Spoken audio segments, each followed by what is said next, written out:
When you stop for a moment and truly look back at your life, not through denial, but with open eyes, you'll see every scar, every mistake, every lesson written on your soul. And that's what keeps you humble. Because the only way you can grow old without humility is by refusing to face the truth of where you've been. No one makes it through life spotless, no one. We've all stumbled, fallen, broken, rebuilt. But here's the thing, that pain, that struggle, that work, it shaped me. It forged who I am today. And after all those years of fighting to find myself, I refuse to lose me again. No amount of money, no shiny opportunity, no business deal is worth the risk of losing my identity. I've turned things down, big things, because every time I ask myself one question, who will this make me become? And if the answer is someone I don't recognize, someone I wouldn't respect, then it's not worth it. Right now, I'm learning to walk that line, to chase success without sacrificing my soul, to take bold steps without losing my balance, to build something great without losing me in the process. I was never scared of failure before, but now I've got something I can't afford to lose, myself. Because for the first time in my life, I actually like who I am. See, the person you spend the most time with isn't your boss, your partner, or your friend. It's for you. That voice in your head never stops talking. So learn to respect it. Learn to be kind to it. Because when things fall apart, when life punches you in the gut, that voice can either destroy you or save you. And me, I've learned to like me. Really like me. I see my flaws clearer than anyone else ever could. I know my scars, my weaknesses, my failures. But I also see the good, the strength, the growth, the progress. And when I add it all up, I like who I've become. I give myself the same grace I'd give a friend, because I've earned it. This isn't arrogance. Arrogance is pride without awareness. This is understanding. This is acceptance. This is saying, yeah, I've messed up, but I'm still a good person. And that's the point we all need to reach. When you can look in the mirror, see every imperfection, and still say, I like me. Yeah, I've failed at things, I've messed up, I've broken some parts of my life, but I've also built others. I've created, I've grown, I've tried. And when I look at the full picture, the wins, the losses, the effort, I can honestly say, and I wonder, how many people can truly say that? How many can look in the mirror and say, I like who I am, without hesitation, without conditions? Most people would treat a friend, a partner, even a stranger with more kindness than they give themselves. We'll forgive others instantly, but carry our own mistakes for years. Think about this. Studies show that only half of people finish their own antibiotics. But when it comes to their dog, 95% make sure the dog finishes the medicine. We care for our pets almost twice as well as we care for ourselves. That's crazy, because if you don't take care of you, who's going to take care of them? You can't serve the world from an empty cup. You can only pour into others when yours is full. So start here. Find someone you genuinely admire. Study what you love about them, their kindness, their strength, their peace. And then ask yourself, how can I give that same energy to me? Find someone you genuinely admire. Maybe it's their kindness, their patience, their honesty, their work ethic, whatever it is that draws you to them. Take note of it, because that's your soul recognizing the traits it wants to grow within you. If you like those qualities in someone else, bring them into your live them, practice them, become them. It's not rocket science. If you become the kind of person you actually like, life gets a whole lot lighter. I've reached a point where if someone doesn't like me, that's okay. Because I like me, and that's enough. See, in my 20s, I chased what the world told me mattered. Success, freedom, attention, validation. I had it all. The recognition, the noise, the fun. But somewhere in that rush, I realized something painful. I didn't really like me. I wasn't doing anything wrong, but I felt empty, like I was built for something deeper, something truer. And then it hit me. I wasn't keeping my promises to myself. I was living for the world, not for my word. And that's where real change begins, when you stop trying to impress everyone else and start trying to respect yourself. I used to make promises to myself, small ones. I'll wake up early tomorrow. I'll stick to my diet. I'll hit the gym. But the truth, the snooze button always won. I'd negotiate with myself, make excuses, fall short. And then I wondered, how can I expect to chase my dreams, to conquer my biggest goals, when I can't even keep my... And somewhere along the line, I became someone I didn't like. Always on edge, always angry, frustrated at everything and everyone, including myself. So I made a decision. I couldn't keep living that way, because anger doesn't fix anything. It just burns you from the inside out. It clouds your judgment. poisons your peace, and makes you do things you regret. So I started asking myself, what's feeding this anger? What's keeping me in this place? And one by one, I began cutting those things out of my life. Slowly, the fog started to lift. I began to get a grip on myself again. Think of it like this. Imagine you had a friend who broke every promise, showed up late, or didn't show up at all. Eventually, you'd stop trusting them, right? That's what happens when you break promises to yourself. You stop believing in your own word. You stop trusting you. And when that happens, that's when everything starts to fall apart.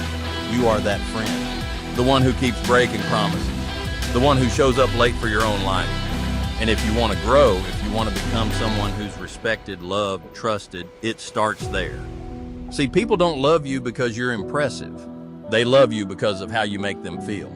They're drawn to your energy, your presence. I learned this lesson in a way I never expected. I was guiding up in Alaska, and they gave me a horse, a retired barrel racer from Texas. Her name was Mayor. Now, no one else wanted her. She was unpredictable.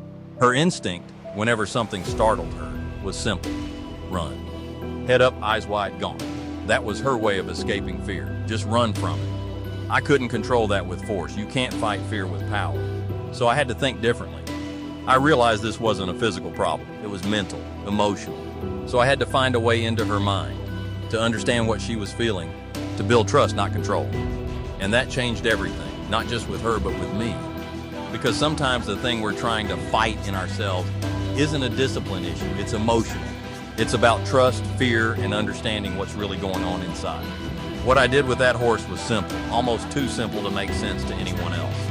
While she was calm, standing at the ranch, waiting for the others to mount up, I'd apply the slightest pressure, just enough to ask her to tip her nose. Not pull, not force, just a signal, a whisper that said, "Hey, I'm here, Ed." She'd respond, a small movement, a little trust. We did that over and over until it became clear. Then out on the trail, when she'd start to panic, head shooting up, fear taking over, I'd give that same tiny signal. And every time she'd find her calm again, because she recognized something steady in a moment of chaos. And working with that mare all summer taught me something powerful. You can't always control what's wild, not in animals, not in people, not even in yourself. But you can build trust. You can create signals of safety that bring peace when the world feels unstable. That lesson changed me. It made me realize how often we try to pull harder in life, forcing things, pushing against what scares us, when sometimes all we need is a gentler touch. Because strength isn't always about control. Sometimes real strength is calmness under pressure.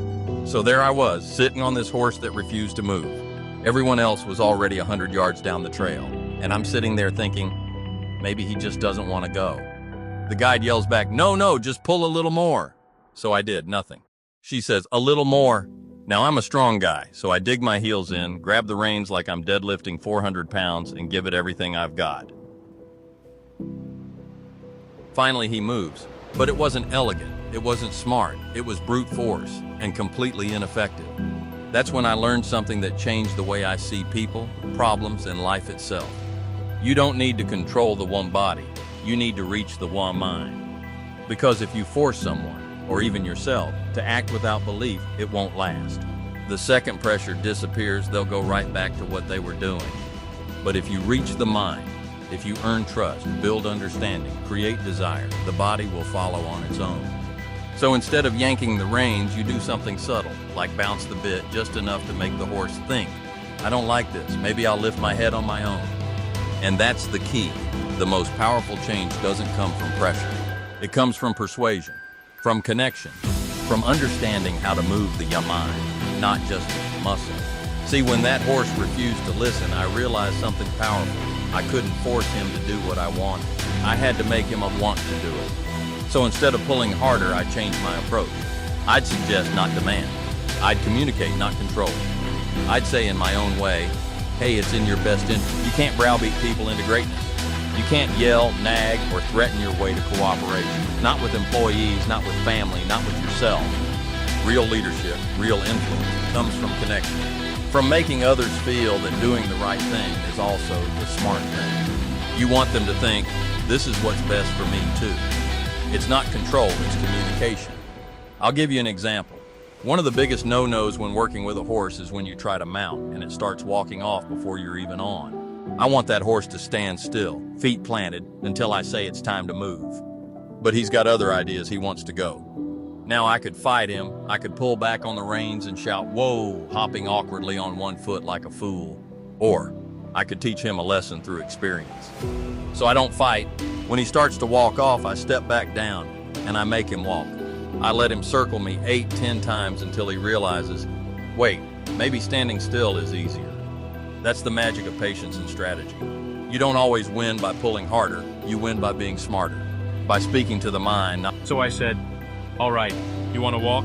Fine, I'll let you, in a controlled way. You pick the pace, I'll pick the path." I let him move, but I set the boundary. And then something incredible happened. After a few circles, he stopped. He didn't want to walk anymore. He realized it wasn't what he truly wanted. I asked him, quietly, calmly, "Will you stand here while I get in the saddle?"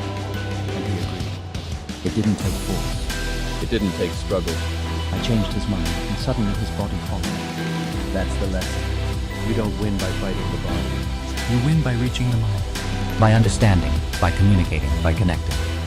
And here's what working with horses has taught me about you. We don't communicate, not really. Communication, real, clear, honest communication, is our greatest weakness. It's more complex than most of us realize. We underestimate it. We avoid it.